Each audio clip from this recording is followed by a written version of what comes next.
Boa noite. Pesquisa, preservação e memória, propostas que resultaram no livro O Documentário em Pernambuco no século XX, de Alexandre Figueroa e Cláudio Bezerra. O livro foi lançado recentemente aqui no Recife. É sobre ele e sobre a produção do cinema documental no estado que nós conversamos hoje no Opinião Pernambuco. Participam o jornalista e professor Alexandre Figueroa, autor do livro, o jornalista e professor Cláudio Bezerra, também autor do livro, e ainda o cineasta e escritor Fernando Monteiro. Boa noite. Boa noite. Grata Boa noite. Pela presença de vocês hoje aqui no Opinião Pernambuco. Antes da gente começar, deixa eu mostrar o livro. Eu falei que o lançamento foi há poucos dias, né, no Recife. Isso. Foi quando?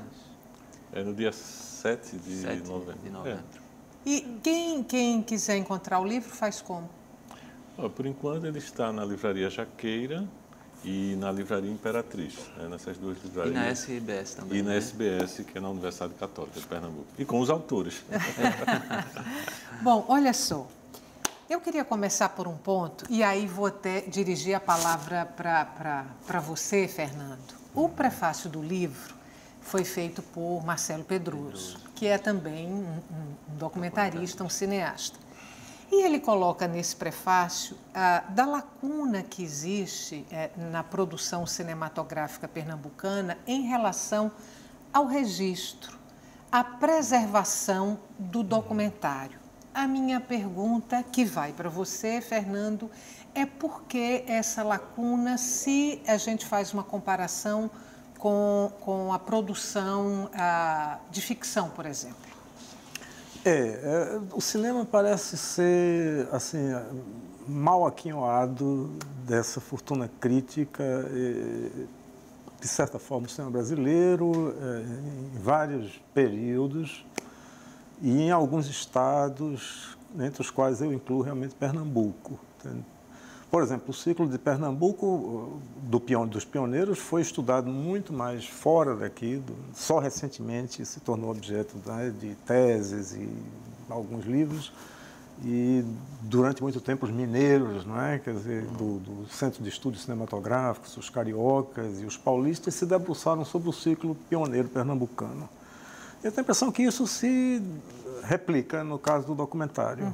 Demorou muito para surgir uma obra com fôlego dessas que Figueroa e Cláudio acabaram de produzir, e que não só registra, quer dizer, num catálogo raisonné assim, do cinema, não só registra a produção em película, a produção em vídeo, de uma forma até exaustiva e completa, como também tem um teor crítico, assim, faz uma abordagem crítica dos filmes e da atuação dos cineastas. Vocês, no livro, falam que Pernambuco não teve um ciclo de produção de documentários como aconteceu, por exemplo, na Paraíba, que é um estado aqui muito próximo nosso. Se não teve um ciclo, eu estou imaginando, é porque essa produção foi pulverizada. O ciclo em si é uma coisa boa, considerando que ele tem um tempo de vigência ou não? Olha, essa questão dos ciclos é mais uma questão, eu diria, do ponto de vista muito... Porque os ciclos eles são considerados ciclos posteriormente, São os historiadores, então as pessoas, quando se debruçam sobre um período, identificam de alguma forma uma relação, um momento de produção, que pode ser um conjunto de filmes, um grupo de realizadores, um período, Enfim, então, aqui no caso do cinema em Pernambuco, você tem alguns momentos de produção que é muito marcante. É o caso do ciclo do Recife. Por quê? Imagine aqui nos anos 20, numa cidade periferia da periferia do capitalismo, como diz, é Paulo Cunha que diz isso, você tem uma produção de 13 longas-metragens de filmes naturais, ou seja, uma grande produção de filmes com um grupo de pessoas que, num lugar que não se esperava que isso fosse acontecer, ou seja, um grupo de pessoas que decidiu, teve acesso aos equipamentos e decidiu fazer cinema por conta própria, isso envolvendo, inclusive, um grande número de pessoas. Depois você tem, mais adiante, nos anos 70, anos 80, o Super 8, né? Aquela produção Super Super 8, que também é um momento em que você tem... estava havendo produção de filmes, documentários, por exemplo, Fernando Monteiro é também desse período, mas o Super 8 chama atenção porque houve uma grande produção, um grande número de pessoas envolvidas e no momento histórico também em que esse cinema em Super 8, ele teve uma relevância não só aqui em Pernambuco, mas em todo o país. Então essa questão dos ciclos são coisas assim que você não dá para dizer, ó, vamos iniciar um ciclo. Até os movimentos são assim. Né? Por exemplo, o neorrealismo italiano é um exemplo. Né? As pessoas faziam cinema naquelas condições, mas aí alguém vai... teve o Zaratini que começou a dizer, não, mas tem alguns elementos e começa a encontrar identificações entre os cineastas e, de repente, você tem...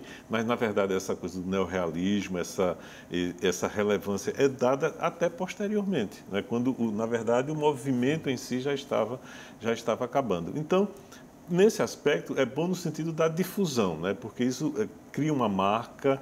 Então, o ciclo do Recife, quando você fala no cinema pernambucano e fala do ciclo do Recife, todo mundo conhece esse ciclo, né? Já a produção documentária, ela percorre toda a trajetória da produção cinematográfica em Pernambuco. E nesse aspecto é muito interessante. Então, por isso que eu acho que o nosso trabalho foi muito relevante também nesse sentido. Ou seja, de dar visibilidade, porque essa produção documental, de alguma forma, ela estava diluída, aparecia no ciclo, aparecia no Super 8, alguém fazia algum trabalho, mas não se tinha nenhum trabalho voltado diretamente para olhar sobre essa produção, tanto a produção em película cinematográfica, quanto depois nos suportes eletrônicos, né? Me fale do livro, me dê detalhes do livro. Quanto tempo vocês pesquisaram? Quantos filmes vocês levantaram dessa produção de documentários? Os marcos dessa produção? A gente começou, acho que em 2011. 2011. Na realidade, o projeto começou antes, né? Alexandre começou em 2000, não foi? Na verdade, 2003, por aí. Eu comecei a fazer o levantamento. Né? A ver os filmes, né? Porque é um problema, né, você ter acesso a esse material. Então, eu comecei a ir no Museu da Imagem e do Som, então comecei a ver os filmes, fazer a decupagem desses filmes, acompanhando, assistindo os filmes, conversando, fazendo entrevistas com os cineastas. Então, foi um trabalho relativamente longo, mas a sistematização foi realmente a partir de 2011 que a gente retomou né, esse projeto que a Alexandre tinha começado. E aí depois, enfim, por vários motivos, vários outros projetos que surgiram, a Alexandre acabou deixando um pouco de lado e a gente retomou em 2011. E aí a gente fez uma releitura de todo esse levantamento que ele já tinha feito. Eu também já tinha um levantamento, né, que eu tinha feito a minha dissertação de mestrado, desculpa, que tinha sido sobre o vídeo popular aqui em Pernambuco, nos anos 80. E aí eu tinha também um acervo. Né? E aí a gente voltou também a procurar os realizadores e fazer novos levantamentos, né? E aí, mais ou menos, a gente catalogou em torno de 435, 36 documentários. Na verdade, a gente... Em película e vídeo. Isso, né? Somando tudo. Evidentemente que essa produção, ela não só tinha documentários, né? Porque é uma coisa interessante, essa coisa que Alexandre falou, por exemplo, da película e do vídeo, né? Naquele contexto específico, né? O vídeo surgindo ali nos anos 80... o vídeo era visto como uma coisa menor, não era cinema. Cinema era película, né? E vídeo era vídeo. E aí é curioso, inclusive, porque os próprios realizadores, poucos são aqueles que guardaram, né, tiveram essa preocupação de preservar o seu vídeo, né? Porque não considerava como uma coisa assim tão relevante, né?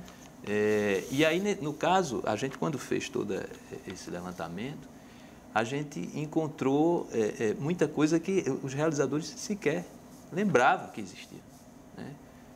Foi mesmo, eu fiz isso, né? Curioso, né? E é interessante porque, como nessa época não havia como é que se diz? Tudo não era tratado como documentário, tudo não era tratado como filme, havia essa diferenciação que também os festivais faziam isso, essa distinção, era uma disputa, né, em película que era cinema e a disputa em vídeo. Né? Mas só que a gente, com o tempo, e aí o livro também caminha nessa direção, de mostrar que tudo é documentário, tudo é cinema, né? E aí, historicamente, né, a tecnologia veio provar que essa coisa de a gente ficar atrelada a formato e tal... Ou ao suporte. Ou ao suporte, né? Vocês fizeram um levantamento que começa lá no início dos anos 1900 e vem até o final do século. A gente separou 3 filmes, não temos tempo para que esse número seja diferente. E um desses filmes que a gente separou é um documentário de Rutger Vieira, de 1962, A Cabra na Região do Semiárido. Eu vou pedir para a gente ver um trechinho do filme e depois eu queria que vocês falassem sobre a importância de Rutger Vieira nessa produção do cinema documental em Pernambuco. Obra-prima, inclusive. A região semiárida no nordeste do Brasil designa o vasto interior onde o relevo é geralmente mais uniforme, o clima mais seco, a caatinga mais rude e a ocupação humana rarefeita. Trata-se de uma região típica do Brasil, onde só há 2 estações no ano, verão seco e inverno com chuvas, e onde às vezes se observa o fenômeno da seca, que consiste em deixar de chover um ano, 2 ou mesmo 3 seguidos.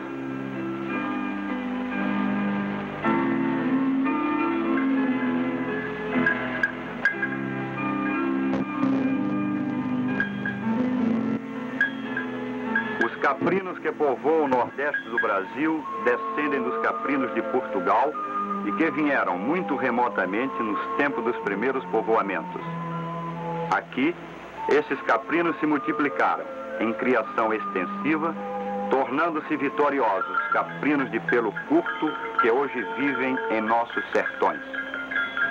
São caprinos de porte variado, em geral pequenos, pouco ou não leiteiros, e cuja produção característica é a pele, que o Nordeste exporta em larga escala. Os caprinos encontram um ambiente dos mais favoráveis para a sua multiplicação nas caatingas. O clima semiárido favorece sua saúde e, de modo geral, as cabras do sertão são sadias e livres de certos parasitas e zoonoses. O tipo de criação que predomina é o extensivo. A criação em liberdade ajusta-se bem às condições sertanejas. Fernando, você estava falando que esse documentário de Rutger Vieira é uma verdadeira obra-prima. É uma verdadeira obra-prima, é uma pequena joia do documentário brasileiro.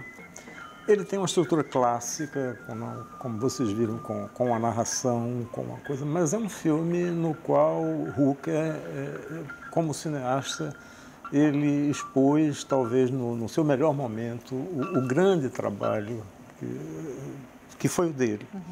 Rutger, Estela, ele está até mesmo na raiz do cinema novo brasileiro, porque a gente não pode esquecer que a lição de fotografia, a estética do cinema novo, nasceu em grande parte do filme Aruanda, que foi fotografado por ele, que é uma produção do paraibano Linduarte Noronha, com o patrocínio do Instituto Joaquim Nabuco de Pesquisas Sociais. Quer dizer, é um filme recifense, um filme pernambucano, dirigido por um paraibano, mas cuja contribuição talvez maior, porque é um filme de certa forma desigual, que tem momentos, digamos assim, talvez um filme talvez um pouco extenso demais, porém com uma lição fotográfica que, diria, segundo Glauber Rocha reconhece na revisão crítica do cinema brasileiro, no livro dele de 1961, iria ser uma marca, o preto e branco de Vieira, sobre o cinema novo. Então, esse cineasta prossegue na sua carreira, que não foi assim facilitada em muitos momentos. Ele teve muitas dificuldades, terminou saindo de Pernambuco, já faleceu, é claro, infelizmente. E, entre outros filmes, nos deixou essa assim, hierática visão, sabe, da criação de caprinos na região, com a luz que ele sabia trabalhar e com o tratamento correto, o tratamento digno que ele confere ao assunto. Essa fala de Glauber Rocha sobre Rutger Vieira, vocês trazem para o livro, né? Sim, sim. Porque, na verdade, a nossa intenção, né, o nosso trabalho foi acompanhar também, né, não isolar essa produção documental aqui de Pernambuco do que estava acontecendo, não só no Brasil e no mundo. Então, nós fazemos sempre, tentamos estabelecer nessa nossa, embora seja uma panorâmica, né, o livro é uma panorâmica, mas estabelecemos uma linha do tempo, mas uma linha do tempo que dialoga com o que estava acontecendo com o documentário no Brasil, com o documentário fora do Brasil também. Isso é muito importante. Então, isso que Fernando coloca, por exemplo, né, da importância, né, de Rutger Vieira, a gente registra porque exatamente o documentário pernambucano, com todas as suas limitações, né, em termos de equipamento, tecnologia. Bom, o Fernando depois pode falar que ele viveu isso na pele, né, as dificuldades de produzir filmes aqui, sobretudo nos anos 50 até os anos 70, né, era muito difícil. Então, e Rutger, as soluções que ele traz de fotografia, tem uma sequência na Cabra, na região semiárida, que é uma família dentro de uma casa típica do interior, né, do semiárido, comendo uma buchada, né? O almoço é uma buchada. E assim, a fotografia, o enquadramento é primorosa, é uma coisa que eu vejo, eu me lembro dos grandes documentaristas mundiais, né, aquelas cenas marcantes, né, Aliás, do seu homônimo, eu lembro a fotografia de Figueroa, de Gabriel Figueroa, seu homônimo, exatamente, o mexicano. Enfim, então você tem então é muito relevante. Então, o tempo inteiro a gente tenta fazer exatamente, estabelecer essas pontes. Diga, eu te interromper para fazer um intervalo. Daqui a pouco a gente volta nesse intervalo, é curto, não saia daí.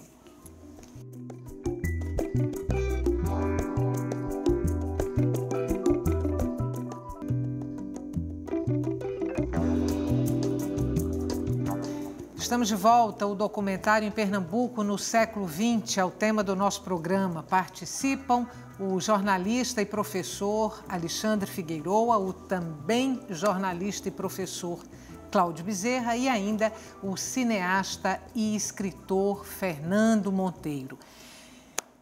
Como o livro de vocês pega a produção praticamente toda do século XX, ali desde o iniciozinho, 1910, 1915, já tem filmes que vocês tratam ali. Cláudio Bezerra, que trajetória é essa do documentário pernambucano? Quer dizer, que percurso ele faz de lá para cá?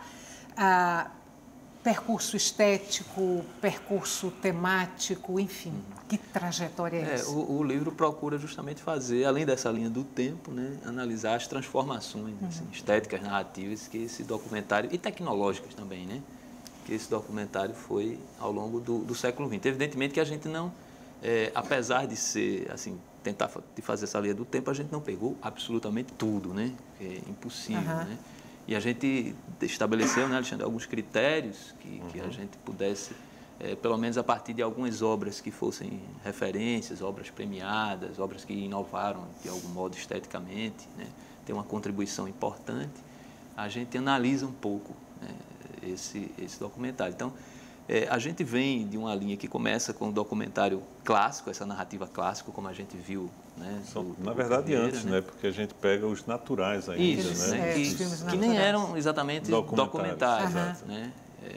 Enfim, a gente pega essa parte do ciclo, né? Do Recife. Seriam uma espécie de embrião do documentário, esses naturais? Né? Digamos assim, é uma pré-história. É uma pré-história né? do documentário, né? E aí, desde esse período até mais ou menos a década de 70, né? Aí nos anos 70 a gente tem uma experimentação maior de linguagem, né? O próprio Fernando, né, Monteiro é um exemplo disso. Né, como o Alexandre coloca, né, no texto, quer dizer, o primeiro cineasta profissional, né, daqui de Recife. Né, então, os documentários de Fernando são sensacionais, assim, eles rompem com essa narrativa clássica. Né? Então, ele pode, inclusive, depois falar um pouco sobre isso. Também tem o pessoal do ciclo, né, do Super 8, né? A gente tem algumas figuras assim, emblemáticas também que surgem naquele mesmo período dos anos 70, como Fernando Spencer, né, com uma contribuição etnográfica, assim, mais um trabalho atento mais à cultura, né, a cultura popular, né, os costumes, né, pernambucanos, nordestinos. Nos anos 80, a grande, digamos assim, com essa chegada do vídeo, né, a gente tem, em função mesmo do contexto histórico, né, da redemocratização do país, a gente tem o chamado movimento do vídeo popular, né, que foi uma articulação não só em Pernambuco, foi uma articulação nacional, né, naquele contexto onde os movimentos sociais têm pouca visibilidade, né, na televisão, na TV aberta. Então surgiram várias experiências alternativas, né, que pudessem abordar denúncias, fazer mais denúncias e discutir alguns assuntos que eram mais prementes naquele momento. A né? TV Viva entra nessas experiências alternativas que vocês tratam? Exatamente. A TV Viva, digamos assim, que ela é a grande representação, um grande símbolo, né? É uma grande referência, não só de Pernambuco, assim, ela foi uma referência nacional daquele período. Né? E a TV Viva tem uma produção gigantesca, né? De documentários, de reportagens, filmes de ficção também, animação. Né? É uma produção intensa, muito premiada, né? Não só no Brasil, mas fora do país também. Né? E deu uma grande contribuição, porque a TV Viva também fazia muita experimentação, né? E incorporou um grupo grande de pessoas, né, que participaram. Aí, a partir dos anos 90, a gente já tem um trabalho assim que chega mais de um documentário, digamos assim, mais próximo do que a gente tem hoje no documentário contemporâneo, né? Um documentário mais dinâmico, que pega mais essa questão cultural, continua mais atento também ao contexto, né, que a gente está vivendo naquela época, também dos anos 90. E também com vídeo e película, né? Com vídeo e película. Né? Que foi um período onde a gente tem aí Marcelo Gomes, né? Adelina Pontual, Cláudio Assis, né? Marcelo Luna também, né? Que junto com o Paulo Caldas, né? Fez inclusive o único longa-metragem, né? Documentário de longa-metragem, né? Que foi o Rap do Pequeno Príncipe, né? Contra as Almas Cebosas. É um filme muito feliz, assim, premiado também, muito interessante. E até chegar, né, ali no final dos anos 2000 também. Evidentemente que a gente, antes disso, né, a gente tem que falar também da Fundação Joaquim Nabuco, a hoje Fundação Joaquim Nabuco, que teve presente, dentro do livro a gente mostra isso, ao longo de todo o percurso do documentário pernambucano, um papel muito importante, né, o Instituto Joaquim Nabuco, hoje Fundação Joaquim Nabuco, até hoje tem, né, inclusive tem um prêmio, né, de roteiros para documentários, que é o Hucker Vieira. Um papel importantíssimo que a Fundação teve, né? Aliás, tem ainda. Deixa eu então, Fernanda, aproveitar aqui a deixa que Cláudio me deu para falar da sua produção. Você, como documentarista, você produziu em que período? Vou colocar 3 perguntas para você falar um pouquinho, aí a gente vai assistir um pedacinho de um filme seu e depois voltar a conversar. Qual foi o período de produção? 72 a 85. Quantos filmes? Cerca de 15 filmes. Entre eles, a gente tem filme de percussão Mercado Adentro, que é esse que a gente vai ver um pedacinho e depois eu volto a falar com você. Pois não.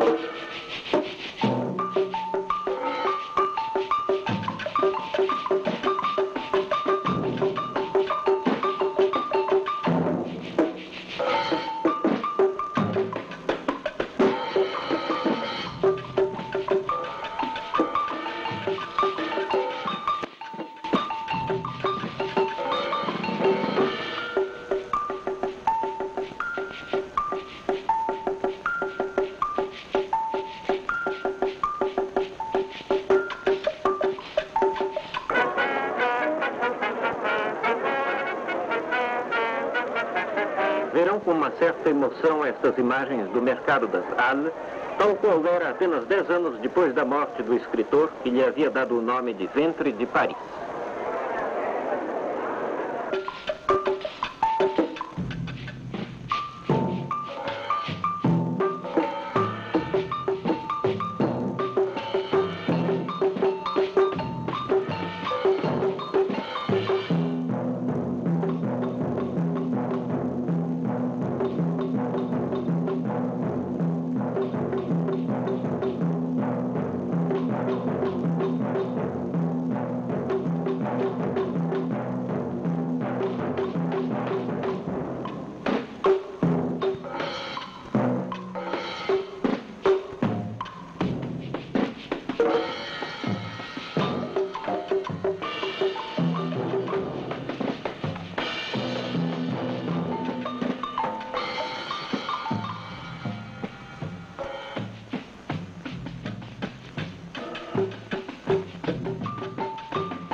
Você falou que a sua produção de documentários é ali na década de 70. De 72 até 85. Que é a época ali, os anos 70, a época efervescente do ciclo do Super 8. Você chegou a trabalhar com Super 8? Não, com Super 8 não. Esse filme, desde o primeiro também, Visão Apocalíptica do Radinho de Pilha, foram todos em 35, né? Esse também. Como é que foi essa sua experiência? Duas perguntas. Como é que foi essa sua experiência com o documentário e depois por que você parou de fazer cinema? Veja, Estela, eu remonto, como sempre eu faço, inclusive por um dever de justiça, primeiro a minha relação com Alberto Cavalcanti, que foi fundamental no interesse pelo documentário, né? Porque Cavalcanti é uma das figuras do documentário mundial. E o trabalho dele eu continuo admirando, sempre admirei. Quando jovem, tinha muita vontade de conhecê-lo. Isso aconteceu em 72, exatamente quando eu realizei o Visão Apocalíptica do Radinho de Pilha. E, inclusive, tive o prazer de tê-lo na estreia do filme, né? A partir daí, eu desenvolvi um interesse, por exemplo, representado tanto pelo tipo de escolha do radinho, que é sobre o rádio de pilha como agente modificador de costumes. Tem uma foto desse filme, você filmando no livro, eu cheguei a ver essa foto. Exatamente, nós filmamos em Custódia e arredores ali, meio entre o Agreste e o Sertão, né? Então, era justamente o rádio de pilha modificando essas regiões e trazendo o mundo para essas regiões. Quer dizer, o rádio de pilha era, naquela altura, uma espécie do celular, como ele funciona hoje, né? Evidentemente, numa dimensão quadruplicada e até mais do que isso, né? Era um filme, então, que já refletia, já anunciava um pouco as transformações da comunicação, embora pela via modesta ainda do radinho de pilha, que eu acho que ninguém mais hoje se lembra ou conhece ou tem em casa um radinho de pilha. Essa era a vertente documental. E também que eu continuei através de Bom Boi da Vida, através de Saideira, através de outros filmes, que alguns, inclusive, representaram o Brasil em festivais internacionais, como é o caso do Radinho, que foi indicado para o Festival de Guadalajara, no México. Este filme esteve no Festival de Berlim, este do Mercado de São José. Mas esse aí é meu lado ensaístico através da imagem, porque é um filme que faz um contraponto entre a destruição do Mercado Les Halles de Paris, que eu presenciei quando estudei cinema na Europa, e fiquei chocado com aquilo. E é uma antevisão também um pouco da destruição, que felizmente ainda não aconteceu, do nosso Mercado de São José. Faz um contraponto entre esses dois ambientes. O Mercado de São José tratado pela cultura nossa e o Mercado Les Halles, um mercado parisiense que veio abaixo, né, na mesma estrutura de ferro do Mercado de São José. Então, isso foi até 85 e eu fui uma daquelas vítimas da penada de Collor que extinguiu a Embrafilme. Comigo, muitos outros tiveram que procurar outras atividades. Diretor de fotografia virou dono de restaurante, sabe, no Rio de Janeiro, em algum lugar. Muita gente abandonou a atividade, entende? Eu, quando retornei como escritor.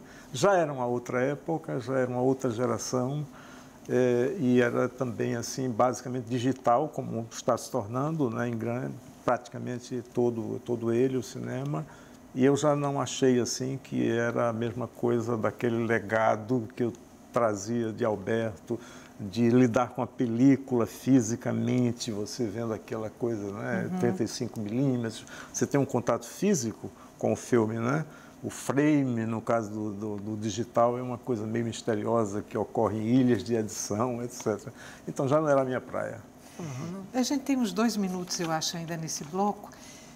A pergunta para vocês agora é a seguinte: um período de efervescência na produção cinematográfica, né, de um aumento de produção, de uma produção significativa, implica também numa crônica ou numa crítica mais volumosa, mais criativa, mais robusta? As duas coisas estão interligadas? Sim, sem dúvida. Só que o documentário não tem essa fortuna crítica que a ficção tem. Né? Quer dizer, o documentário sempre é como se fosse o irmão, não é? O primo pobre? O primo pobre, não é? Porque, embora hoje talvez esteja se valorizando muito mais o documentário, né? Você tem festivais de documentário. Na época já existia também. Mas, assim, na pesquisa, durante a pesquisa, eu observei, por exemplo, isso é uma coisa já nos anos 50, tem uma amostra de filmes franceses que é o La Roche, Armand La Roche, o Lessange, que eram franceses que moravam aqui e que fizeram documentários com apoio do Instituto Joaquim Nabuco, e Alex, José de Souza Alencar, eles promovem uma semana de cinema francês que tem filmes de ficção e tem documentários. Então, no filme de ficção todo mundo comenta. Os documentários quase ninguém comenta, não se sabe muito bem como foi, né, a recepção desses filmes. E isso, no decorrer do tempo, também o documentário, sobretudo esse documentário considerado etnográfico, então ele circulava, não tinha o glamour do cinema de ficção. Tem plateias, o documentário? Hoje, muito mais, né? Mas ainda comparando com o de ficção, ainda é pequena, de fato. Né? São filmes que circulam normalmente em festivais? A maior parte. Né? Você não tem um mercado de bilheteria normalmente para esses filmes, tem? É raro. Olha, os curtas, na época nesse período nesse período que a gente estudou, você tem... A maioria dos filmes são curtas, né? Então são curtas-metragens. E eles circulam em festivais, eles eram feitos também, às vezes, fruto de convites, né? De produtoras estrangeiras, enfim. Então tem sempre, um circuito, digamos, um circuito à parte. Né? Mas permita só lembrar uma coisa, Figueiredo, mas existia uma coisa muito importante que nós perdemos, eu não sei porquê, que era a lei da obrigatoriedade de exibição do curta-metragem acompanhando o filme de longa-metragem estrangeiro. Me parece até, assim, para mim é um mistério, eu entendo, porque isso sumiu no ar e as novas gerações não reivindicam esse espaço. Eu quero trazer esse ponto. No próximo bloco, a gente pode começar por ele, antes de voltar a falar do livro, mas agora eu vou ter que fazer um intervalo curto, a gente volta daqui a pouco. O cinema documental em Pernambuco no século XX é o tema que está sendo discutido hoje no Opinião Pernambuco.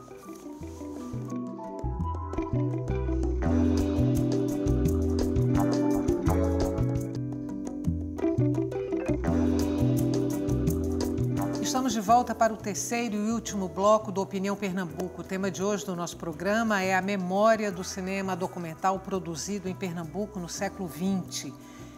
Essa memória foi registrada, está registrada em livro, e os autores do livro são os jornalistas Alexandre Figueroa e Cláudio Bezerra. Quem também participa do nosso programa é o cineasta e escritor Fernando Monteiro. Olha só, no bloco anterior, eu tinha perguntado para vocês a respeito do público, das plateias para o documentário. Se era um filme que circulava mais em festivais, se era um filme com bilheteria, e você, Fernando, tinha lembrado da lei de obrigatoriedade de exibição de um curta-metragem brasileiro antes da exibição de um longa-metragem.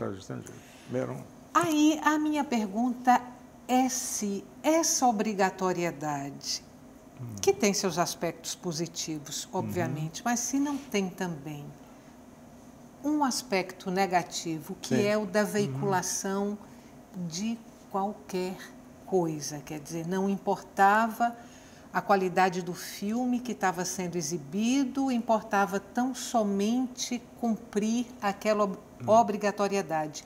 E aí muita coisa ruim foi veiculada. Eu acho que o problema é o seguinte, os filmes tinham qualidade, e muitos filmes tinham porque qualidade. Era conferido um certificado de classificação especial. Veja bem, a coisa foi fruto de uma, assim, anos e anos de batalha, de luta nas ABDs, nos festivais, documento de Brasília, coisa tal. Foi uma longa história para se chegar em 1977 à aprovação de uma lei federal, uma lei que foi votada no Congresso, que é um assunto que realmente afeta até a economia, a relação com os distribuidores estrangeiros de filme e tudo isso, porque saía do filme de longa-metragem estrangeiro aquilo que ia para o curta-metragem brasileiro.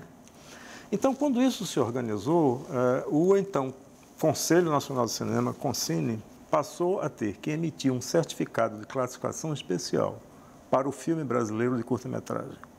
De posse desse certificado, o cineasta poderia participar desta reserva de mercado, que era o da exibição de todos os longas. Os produtores estrangeiros, os distribuidores, lutaram muito contra isso. Eles tentaram, evidentemente, não perder essa pequena fatia. Era uma pequena fatia, mas assim mesmo era uma perda para eles, claro. Isso foi, digamos, de qualquer forma imposto, né? A veiculação do filme de curta-metragem. Filmes, inicialmente, quase todos de alta qualidade, o Circo, do Jabor, tal, filmes dos cineastas, né, de Walter Lima, filmes obtiveram o certificado. Eu, por exemplo, tive cerca de 12 filmes de minha produção, com esse certificado, que circularam no Brasil todo. Mas também os distribuidores brasileiros começaram a correr atrás disso e tentar produzir alguma coisa para ocupar esse mercado. Isso, evidentemente, criou um problema, porque quando os filmes deles eram rejeitados pela comissão que concedia o certificado, eles entravam com mandato de segurança e aí era uma luta jurídica. E, eventualmente, uma ou outra coisa escapava, e em alguns filmes deles, assim, feitos às pressas, meio manzonescamente, passava a cumprir a lei. Eu não acho que isso causava assim, um grande dano. Eu acho que, basicamente, os filmes de curta-metragem eram vistos. Nesse momento, eles passaram a ser vistos fora dos festivais, fora de circuitos alternativos. Vistos por grandes plateias. Por né? grandes plateias, filmes que eram aplaudidos às vezes. Por exemplo, tinha gente que aplaudia o filme e não gostava do longa-metragem estrangeiro que veio em seguida, mas tinha gente também que esperava que o curta-metragem passasse. Havia gente que ficava na sala de espera e quando acabava o curta-metragem, ele entrava para ver o filme de longa-metragem. Tinha esse tipo de reação também. Mas estava, digamos, o curta-metragem estava no front. Ele estava sendo exposto, ele estava sendo visto. Eu posso lhe dizer, Estela, que, por exemplo, recebi assim, borderôs tanto de São Paulo, Rio, como de Conceição do Araguaia. Então, você imaginar que seu filme foi visto num cinema, eu imagino que cinema era em Conceição do Araguaia, com todo respeito, mas eu posso imaginar que fosse ir muito longe com um filme, não é? A lei deixou de vigorar quando, você sabe? Ela não deixou de vigorar. Ela foi sendo...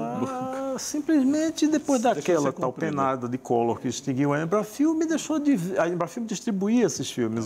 Quem queria exibir, os distribuidores iam buscar na Embrafilme, basicamente, né? Com o fim da Embrafilme já não tinha esses filmes e, muito de uma maneira brasileira, essa lei cai assim no esquecimento.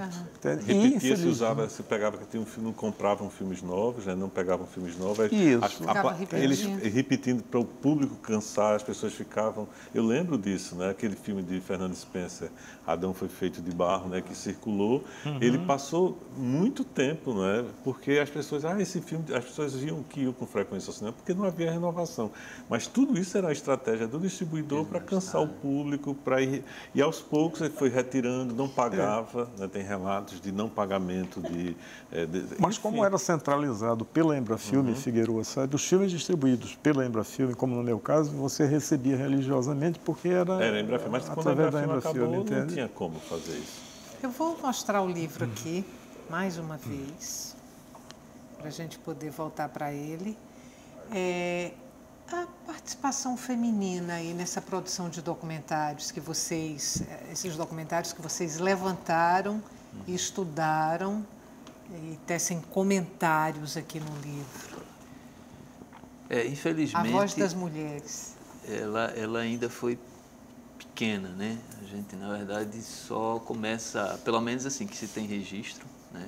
A partir dos anos 70 com a Kátia Mezzel. No Super 8, no 16 e 36. Ela foi pioneira, então, né? nessa produção? Isso, quer dizer, pelo menos nos registros que a gente tem no documentário, Kátia Mezzel é a pioneira. Né? Então, em seguida, a gente passa a ter mais adiante, né, a figura de Adelina, Lucy, né, Ângela Freitas, que era da SOS Corpo, porque o SOS Corpo nos anos 80 produziu bastante documentários, né, e Ângela Freitas ela era quem dirigia, né, mas infelizmente eram poucas. Né? Vamos ver um trechinho, então, de, acho que Recife, de Dentro para Fora, de Kátia Mezel, a pioneira entre as mulheres do cinema documental em Pernambuco. Eu nasci de frente do Capibaribe, né? E me marcou muito a vida toda. Mas o Capibaribe era um lugar onde a gente não ia, porque ali era maré, de forma que a água era suja. No meu tempo não havia lixão. Havia mucambos dentro da maré, mas não havia lixão. De forma que eu nunca tomei banho no Capibaribe, como muita gente pode pensar, compreende? Porque aquilo era maré, era o lugar onde se jogava o lixo. De forma que havia pescadores que iam pescar naquela água, mas nós, meninos de família, não íamos. Com Sem Plumas, eu fiz, compreende? Me lembrando do Capibaribe, eu estava em Barcelona, molhei o Com Sem Plumas. Eu gostava de ver os rios passarem, mas não existe essa vivência íntima do homem com o rio como existe no Recife. Fui para Londres nos 50, já tinha publicado o Cão Sem Plumas. O Sem Plumas é porque, em geral, quem tem um cão enfeita ele, né? O Capibaribe é exatamente o rio que ninguém enfeita. O Cão Sem Plumas é uma transição entre minha primeira poesia, que é uma poesia de inspiração surrealista, e a poesia mais realista que eu fiz depois com o Rio, com Morte e Vila Severino. Morte e Vila Severino é uma coisa popular. Cão Sem Plumas é um poema sofisticado. A imagem é tanto mais forte quanto mais diferenças são as realidades que a aproximam.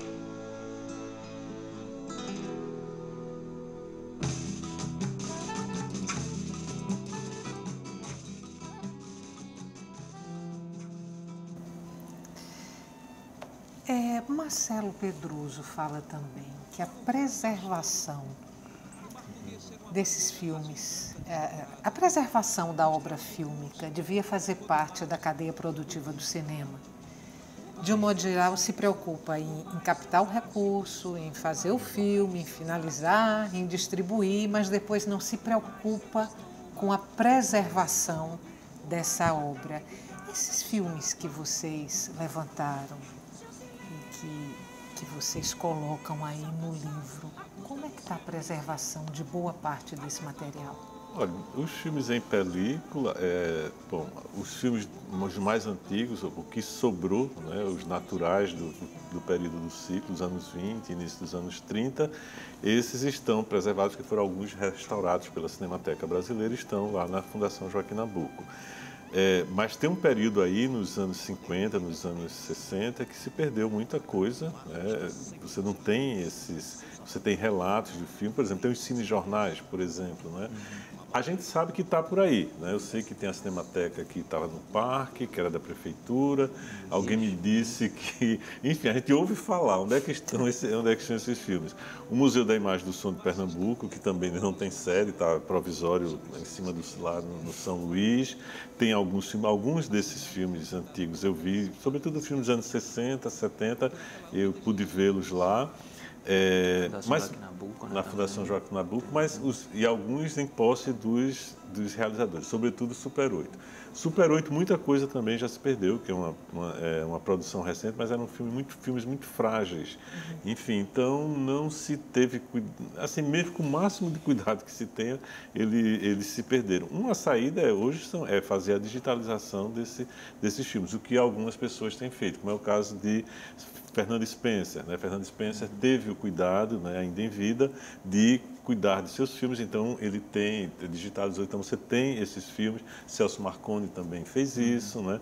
Mas assim, outros não puderam fazer, enfim. Então filmes em película, por exemplo, com o passar do tempo, eles começam a sofrer desgaste mesmo. Se o filme é colorido, ele começa a perder a cor, ele começa a ficar avermelhado, enfim. Os seus estão digitalizados, a sua produção? Não, infelizmente não. Realmente eu não tive esse cuidado e meus filmes assim são meio fantasmagóricos agora. Eles são meio, não estão em lugar nenhum assim, exceto a cópia do radinho que no lançamento do livro foi exibido o radinho Visão Apocalipse em filme 16mm, película. Eu tive um prazer enorme, embora o filme esteja todo meio róseo, assim, a cor geral do filme agora é um róseo muito estranho. Bom, mas os meus não estão.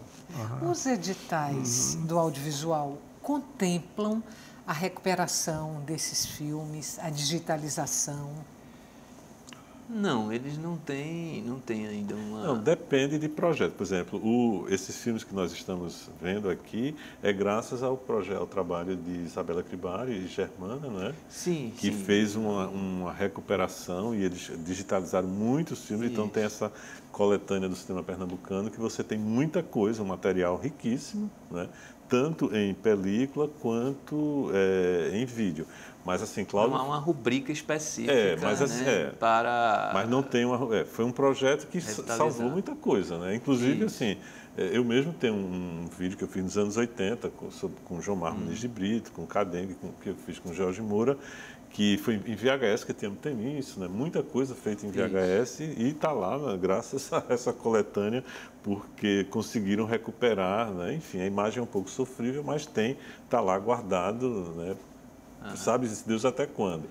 Mas Cláudio encontrou muita dificuldade, né? Com os filmes, os documentários em vídeo. Em vídeo a situação é muito pior, né? Porque o desgaste é ainda maior do que de película, né? E basicamente não tem como você restaurar, porque a película dá para restaurar, né? O vídeo não, você vai digitalizar. Aí a fita magnética, por exemplo, um dos vídeos, dos documentários que a gente foi digitalizar, a fita partiu, rasgou como se fosse uma folha de papel. Então acabou. A única cópia não, o master que existia, né, desse documentário, acabou-se, não virou fantasma, né, mesmo assim de desaparecer, né? Por exemplo, a TV Viva tem um acervo enorme, né, e a TV Viva ainda não conseguiu digitalizar esse acervo, né? E é uma coisa assim que realmente impressiona muito, porque muitas vezes quando a gente vai para congresso, o encontro da Sociedade Brasileira de Estudo de Cinema, o pessoal, tem gente que pergunta, olha, e a produção da TV Viva? Porque tem gente que ainda estuda, ainda hoje, né, o que foi aquele movimento do vídeo popular e tal. E como a TV Viva era a grande referência, então as pessoas procuram saber se ainda existe, se tem material, se foi digitalizado, onde é que está o acervo. E a TV Viva ela ainda não conseguiu, ela digitalizou uma parte, mas ainda não conseguiu. Isso me impressiona muito, Estela, porque cinema tem muito prestígio, entende? Assim como, veja bem, ele está em todos os lugares, ele é comentado, mas ele é extraordinariamente frágil. A imagem é frágil. Eu fico impressionado com isso, entende? O que tem ele desse prestígio de que desfruta espaço nos jornais, entende? A referenciação cultural talvez mais importante do século XX, equivale a uma fragilidade extrema. Para a gente terminar, duas coisinhas. De novo, onde o livro pode ser encontrado e se o documentário é um cinema essencialmente de memória.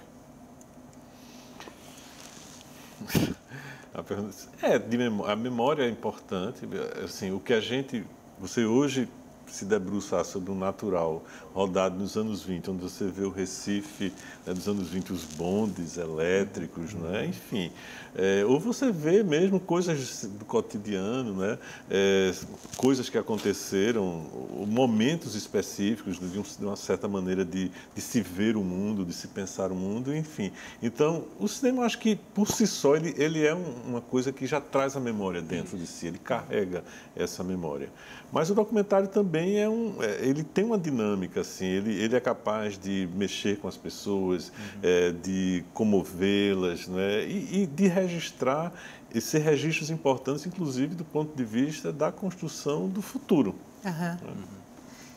O cinema de um modo geral, né? Ele tem esse papel, mas o documentário muito mais porque ele está mostrando coisa de um mundo que a gente compartilha, né? De algo comum entre nós.